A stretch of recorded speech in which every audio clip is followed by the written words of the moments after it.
Morning guys. So for those of you that follow me on Instagram, you'll know that yesterday wasn't my finest. I've been struggling quite a lot recently with panic attacks and anxiety and that type of thing.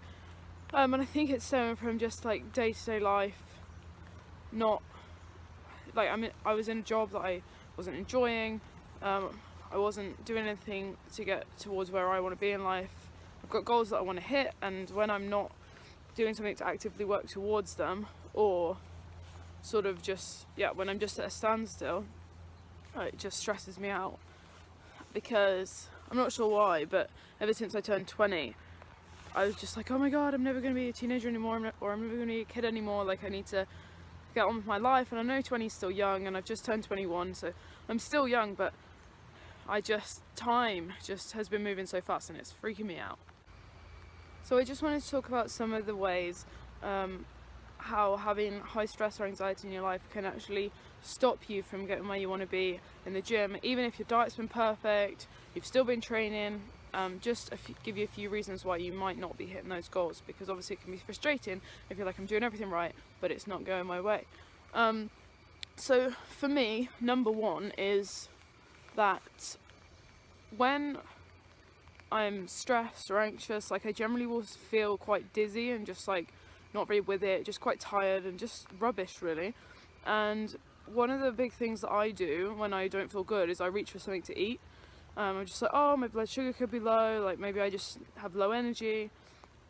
So I'll just like make a sandwich or just have something. Like, it's not necessarily like binge eating, like it's not something terribly bad, but it is something that's just an extra few hundred calories which I don't need that day.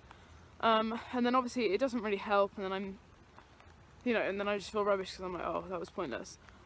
Sometimes it can help, like, because I think eating food is comforting in a way, but so that is one of my biggest setbacks when I'm feeling stressed, is that I do eat more, even if it's not necessarily more chocolate or more ice cream or anything bad, but it's just a few extra 100 calories a day, so it's going to push me back a bit more if I'm trying to cut some body fat. The second one is that when I am anxious or stressed or whatever, like I just feel rubbish in general. Have I done something to the brightness here? I don't know. Anyway, and to be honest, I don't actually feel like I want to train, and even if I do feel like I want to train, my body doesn't agree with me. So like, I hadn't been to the gym for about a week, and then a few days ago I went and I was like, yeah, like today's the day. I didn't feel good, but I was just like, I need to train. So I went, and I got halfway through my workout, a couple of sets into some RDLs, and I was just like feeling dizzy and feeling like I just needed to get out. And that gym was probably a silly choice because it does get really hot in there, and it was super busy. I went at rush hour.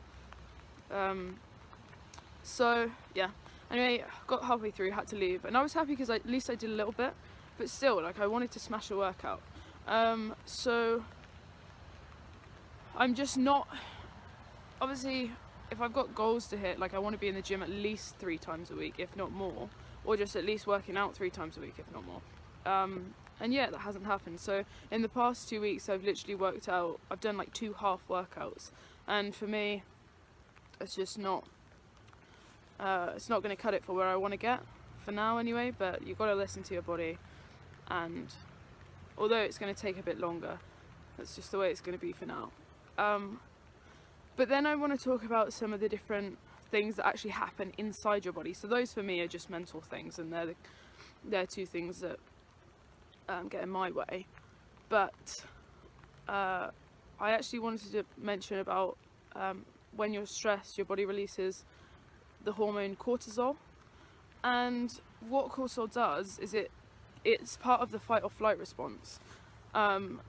It gets released into your bloodstream, and what it does is it uses some of your stored energy to give you a spike in your blood sugar levels, to give you that kind of push of energy or whatever. And but then what it does, it's just like when you eat a chocolate bar, it just, after they go up, they just come straight back crashing down, and your body's going to crave more sugary or salty or fatty foods to give you back that energy. So that could be a reason why when you feel stressed out you are craving more sugary and fatty foods. or more bad foods, and that's why people tend to binge eat when they are stressed out. But another thing is, and this is not about weight loss or weight gain, well, fat loss or fat gain, but it's more about why it's actually harder to build muscle when you're stressed out. And the reason why is because when there's higher levels of cortisol in your blood, there's lower levels of testosterone. And obviously women don't have high levels of testosterone anyway, which is why men find it easier to pack on muscle, well, easier than women to pack on muscle, is because their testosterone levels are higher. So anyway, when the small bit of testosterone that we do have is even lower, it's just going to be much, much harder for us to actually put on the muscle. What is going on with my camera? Yeah, so they're my 4 main reasons, or the 4 reasons that I can think of, why stress might be inhibiting you from getting where you want to be in the gym, or things like that. So I'm just going to share with you a couple of things that I do to try and combat it day to day. And some of these are quick fixes, something you can do instantly, and then a couple of them are just more long-term lifestyle changes. So what I've been doing that's really helped me over the last few weeks is when I get up, instead of getting up and giving myself 5 minutes to get dressed and rush out the door to work, I've been just setting my alarm just 15 minutes earlier, so it's like hardly makes a difference to my sleep. But yeah, so just wake up 15 minutes earlier, and then I've been making 1 green tea and 1 cup of water, so making sure I drink both of them, so make sure I'm hydrated, so it's not dehydration that's making me feel dizzy or anything like that. And then just taking 5 minutes to sit down and actually eat my breakfast and just breathe. Just have those 5 minutes to myself before I go into the madness of work. And yeah, that honestly just sets me up for the day so much better than it would if I just got that extra 15 minutes of sleep. Because to just be calm for 5 minutes in the morning, it just helps me so much rather than being just go, go, go. So that is my number 1 quick fix. Number 2 is to just actually try and eat healthy, and then if you're really craving something, then treat yourself fine. But since I've been eating healthier, my body feels less rubbish. Like just making sure I have enough veggies in my day. It's not even so much that I've gone like on a diet or anything like that. I've just added more vegetables in, and then because I've had more vegetables, I've had more nutrients, so I'm not craving as much stuff, but also I'm not as hungry for the other stuff because vegetables are pretty filling and they're actually nice. Like, I'm obsessed with courgette at the moment. I tried it for the first time, like, I know, where have I been, but I tried it for the first time the other day, and I put a little bit of like pasta sauce on it, and it was so good, and I just crave that now. Like, it's so good, and I'm so not one to crave healthy stuff. But yeah, anyway, so just little fun things like that, because then it still makes you feel like you're getting a full meal. So if you have that with some chicken or some like lean meatballs or whatever, but you're just cutting out the heavier stuff, so you still got your carbs and you still get your protein, because obviously vegetables are carbs, but yeah, you just feel a bit lighter, you feel less sluggish, you feel less rubbish. And yeah, so that is my second one. But now the biggest thing that I've changed, I've actually made a huge change in my life. I think about it a lot. I think about it all the time because I want to be happy. Like, that's my biggest goal. I'm not one of these people that's just like, oh, you go to work day to day and that's what you have to do to make money, because I don't feel like I was put on this earth to be unhappy and work in a job that I hate. Like, what is the point? I just don't see it. Maybe that's just my way of thinking, and obviously some other people have got a different point of view, whatever, but I just am not here to be unhappy. What's the point? So I actually left my job just last week, and I already feel better. And I'm not saying everyone needs to quit their job or whatever, but the reason why I have a lot of stress and anxiety at the moment is because I'm in a job which is absolutely unrelated to anything that I want to do in my life, and I finally figured out what I do want to do. So for me, it was the right decision to say, okay, this is not helping me where I want to get. The only thing it's doing is paying my rent, which obviously is, you need it, but what I did was I spoke to my boss and I just said, look, like, I'm super unhappy, this is not what I want to be doing, and thankfully he was incredibly understanding and offered me a different position in the company, just 2 days a week.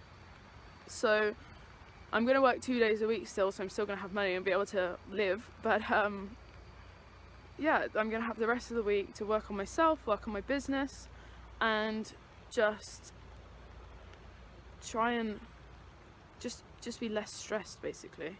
Like, because it's not like my job is incredibly stressful, it is busy, but it's more the fact that inside I know I'm not progressing with it. For me, progress in life, in everything, in the gym, whatever, is a measure of how well you're doing, and I don't know if that's a healthy way to look at it, but that is the way I look at it. So yeah, so that's what I did.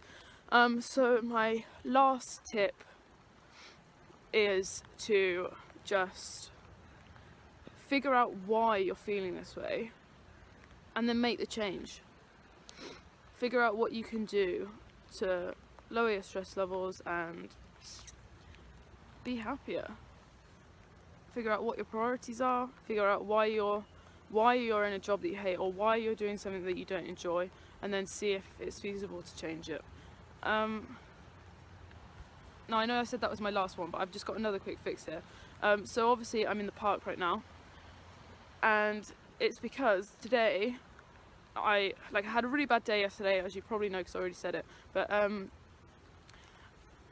today I was just like, no, like, that's not happening today. So what I've done is I've just got dressed and had a shower and all that stuff, but before breakfast I've just taken myself out for a walk, and it is raining, so that's why I'm all wrapped up, but I actually love it. Like, I like the rain, it reminds me of home.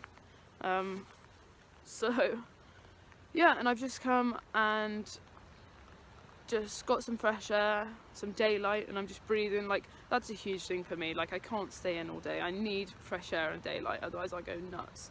But yeah, just take a few minutes for yourself is just paramount. Like, it's absolutely important for me. So, and it's something easy that you can do every day. Yeah, so just make sure you do it.